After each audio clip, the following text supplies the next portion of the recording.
What's up everybody? Welcome back to the channel. I'm Jen from Valley Buzzsaw. In today's video, I'm bringing you part 2 of our brand new series over here. That's where I'm going to be testing out custom concrete and plaster projects. If you haven't seen part 1 in this series, I'm going to link to that up in the cards, and also I'll put that link down in the description. In that video, especially in the intro, I go into tons more detail about what inspired me to do this series in the first place. So for today's video, I'll just give you a very quick brief about what that is.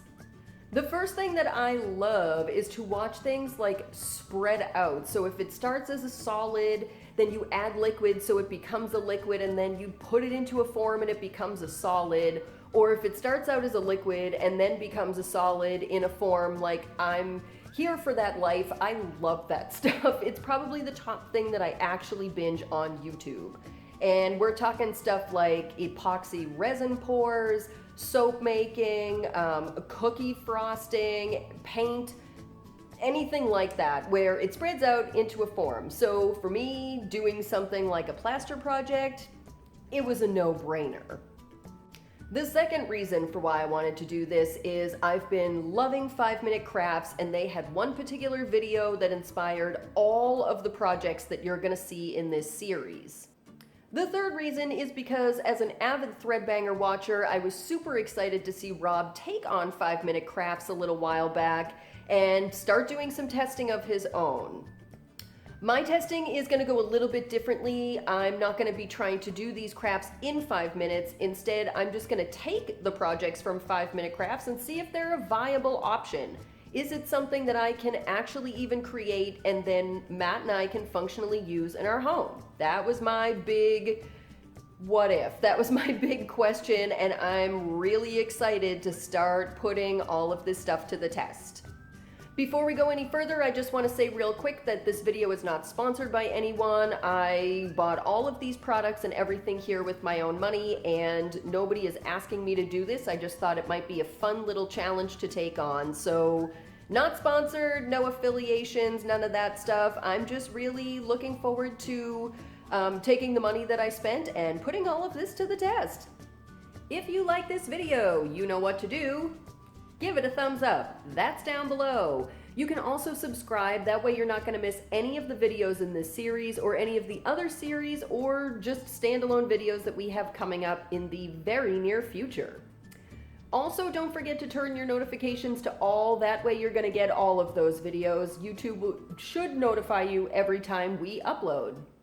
Also, I just wanted to say that I'm going to link to both the 5-minute crafts video that inspired this series as well as Threadbanger's channel down below. You guys should definitely go check them out. I mean, yes, definitely 5-minute crafts, but especially Threadbanger. They're so great. I've been watching them since like mid-2000s sometime, and they're absolutely my top favorite channel. They're the first channel I ever subscribed to. They have no idea who the heck we are, but hi guys, if you ever watch this video, we love you over here. You're basically like what we look forward to every Saturday morning. So thanks again, and I hope you guys do like this video. Like I said, don't forget to give it a like, and we will see you on the other side of part 2 of our custom concrete and plaster project series.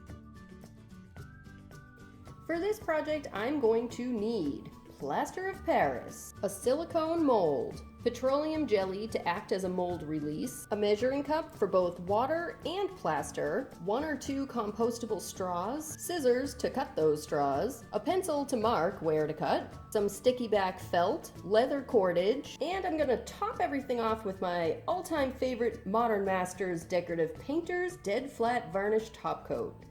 In addition to all of those supplies, I'm also going to need a measuring tape, a dust rag, a bucket to mix the plaster in, a stir stick to mix up all that plaster, and my washing bucket. I've talked about the washing bucket before, and we're going to cut to that reason why you need a washing bucket right now. Here's what you're going to do. You're going to get yourself a big 5-gallon bucket, like this one here.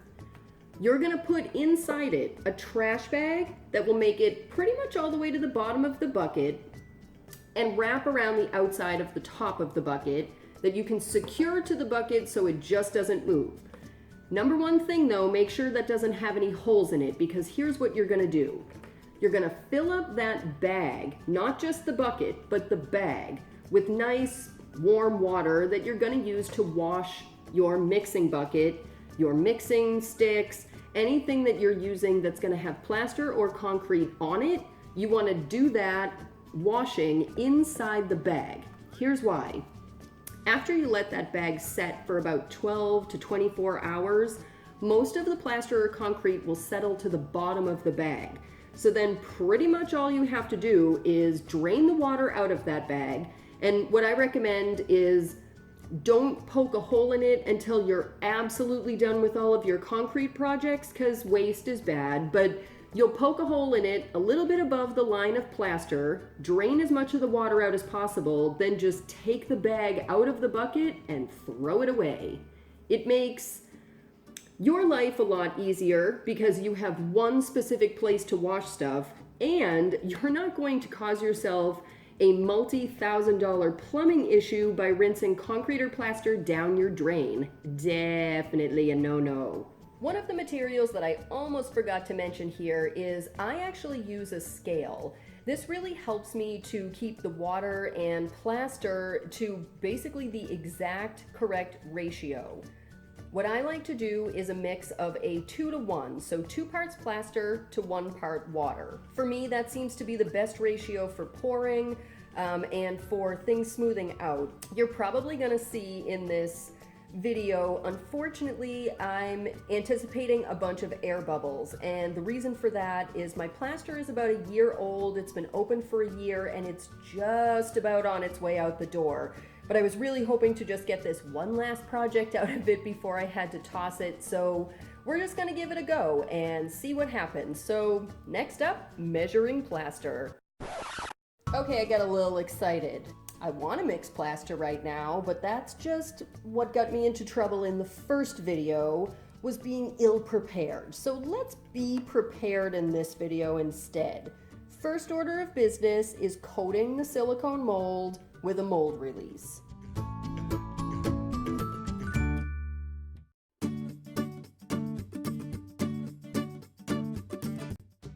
The mold release safely inside each of these inserts, the next order of business is to measure the top and bottom area of those inserts so I know how big to cut the straws.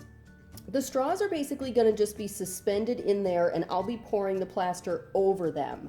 They are going to act as a channel all the way across the top and bottom in order to string the leather cordage. So what I'm going to do is I'll measure right around here somewhere, and then around here somewhere, equally distant from each of the rounded areas in. And then I'll cut each of the straws down to that width, insert them so that they're just in the mold, and then pour the plaster over those straws. Let's get started. They're just over a ½ inch at the top, and they are just over a ½ inch at the bottom as well. So I am going to cut these at just slightly over a ½ inch. I'll need 14 total pieces, and I have a feeling that's going to mean 2 straws because, as you can see, these are the extendable bendy kind, and I clearly can't use that part as part of the channel in these Trivet plaster pieces.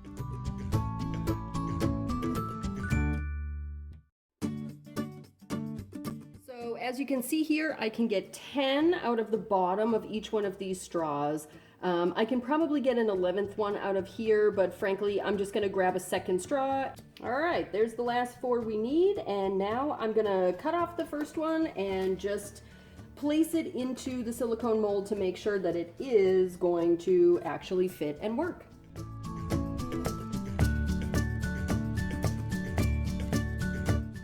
Fit pretty good, so I'm gonna just get to cutting the rest of these and fitting them in, and the next time you see this mold, there will be 14 little pieces of straw inside it.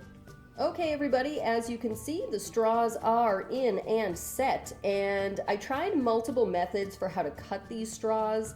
I tried an X-Acto knife, I tried my paper cutter with the arm that comes down, and I tried a pair of scissors. And in the end, the scissors won. They happened to cut it the most level and even. They did leave like a little bit of a point when it squished to make the cut, but I'm hoping that plaster doesn't sneak in there and that this will just come out great. So now that I have all of these things done, I think it's actually time to go and mix up and pour my plaster. Cute, right? Safety first.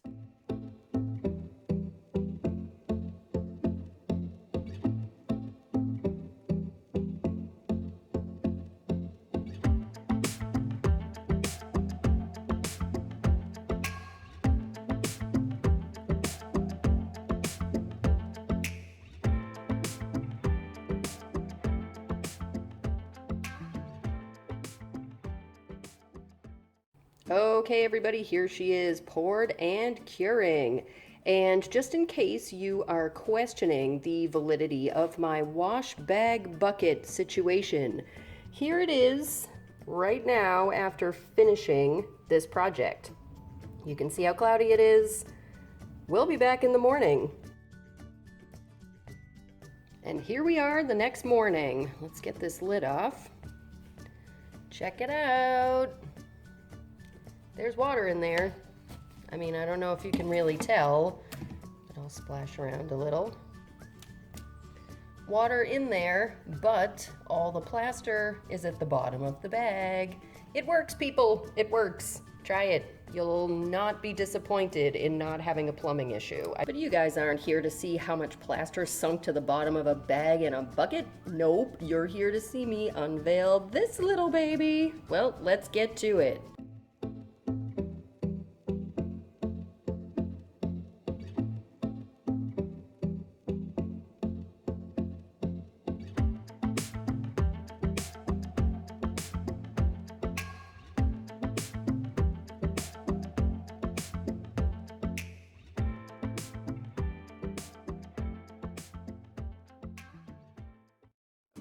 Before I start doing the felt bottom and the leather cordage through these holes, I just wanted to show you guys how well these holes lined up and how great those straws worked out. I'm actually kind of shocked. I sort of felt like plaster must have snuck into those holes. There was no way that those straws were going to do it. But man, I'm going to give it to 5 Minute Crafts. Those straws absolutely worked out great. They kept the holes consistent on both sides, and I'll just show you here. You can see, I mean, maybe it's not, well, you can hopefully see, there you go.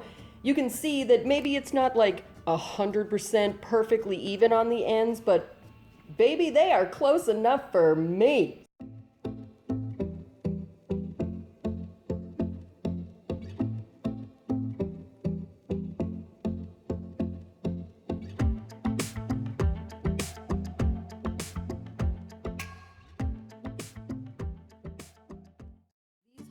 Here, they need to have something threaded through them so that these pieces connect to each other, and that's where this leather cording comes in. This stuff is pretty thin, and each of these is way too thin to go through the holes that are there. It's just going to end up pulling out. So also, as you can see, these two brown colors here are really close a match to the browns that we have in our countertop in the kitchen, which was definitely the plan. I want this to be something that really matches nicely. Tie a knot in between each of the holes. That way, these pieces aren't going to end up rubbing up and down against each other and have the opportunity to chip or crack.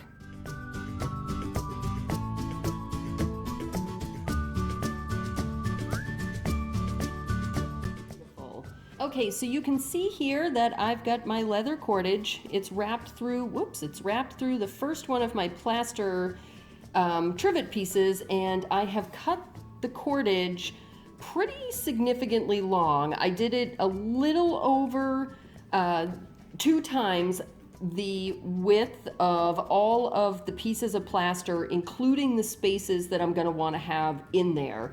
That way I have plenty of cord to tie off knots. I tied off at the end, and then I'm gonna hot glue or just do some tacky glue or tight bond or something in there in order to make sure that this thing stays completely sealed. But what I need to do now is get this as tight as possible to the plaster piece and then tie a knot on this side that's also as tight as possible to the plaster piece so that I can start stringing the rest of the plaster pieces onto this piece of cord.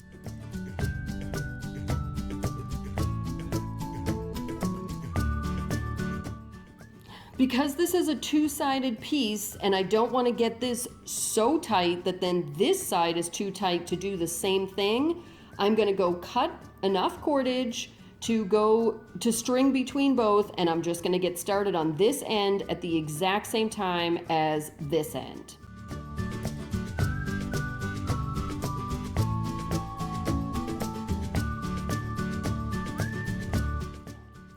Now we can see that it's not entirely level and even, which is fine. Really, a trivet is just meant to keep stuff off of your countertops, and this trivet is going to do just that. Getting the tightest possible knot that I can without cracking it, tied off at each of the ends so that it looks like it's just a loose piece. So I'm going to get with those last couple knots here and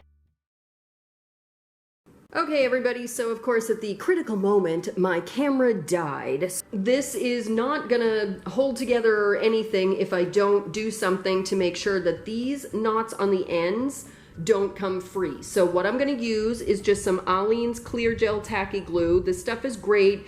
It goes on clear, it dries clear as well. I would probably use fabric glue for this, but unfortunately I just don't have any on hand, and this Aleene's Clear Gel Tacky Glue I found is really, really good. So I'm just gonna get to that, and then we're gonna wrap up with final thoughts on this puppy.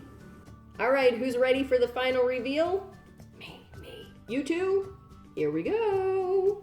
Yes, how cute is this? Oh my God, I'm in love. I'm just in love with it. Oh wait, you can't see it from there? All right, insert beauty shots.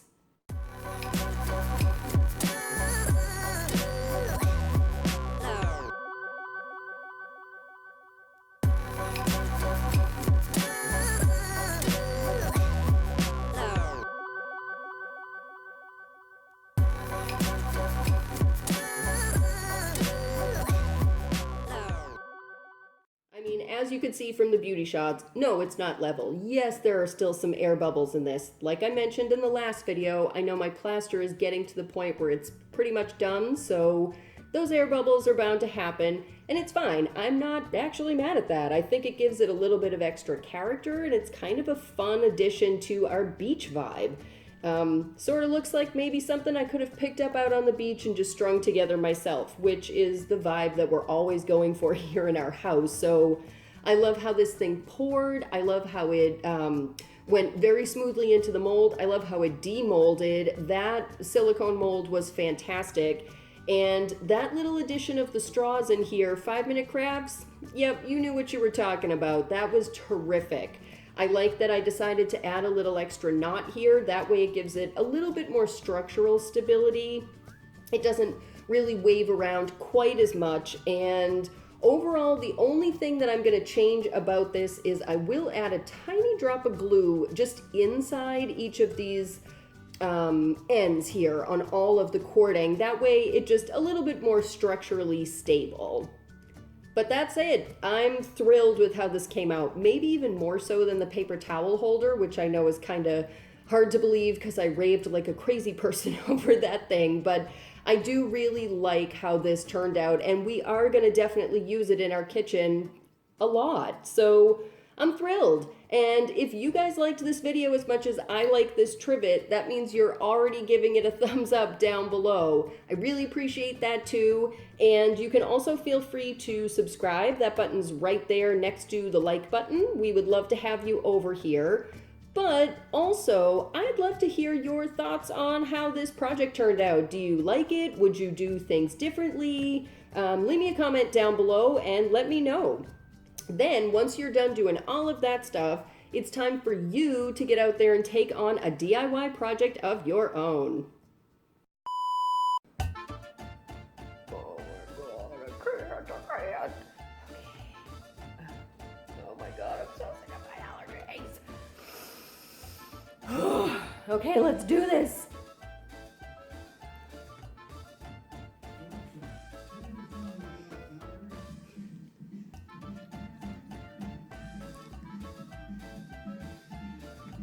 Okay, now let's really get started. Okay, everybody, you ready to see the... Oh, I should probably pause the TV or mute it or something. Copyright. My shoulder hurts. No, can't sing. Don't do that. Don't do that. Don't scare the people away. You need more subscribers, not less. That was weird.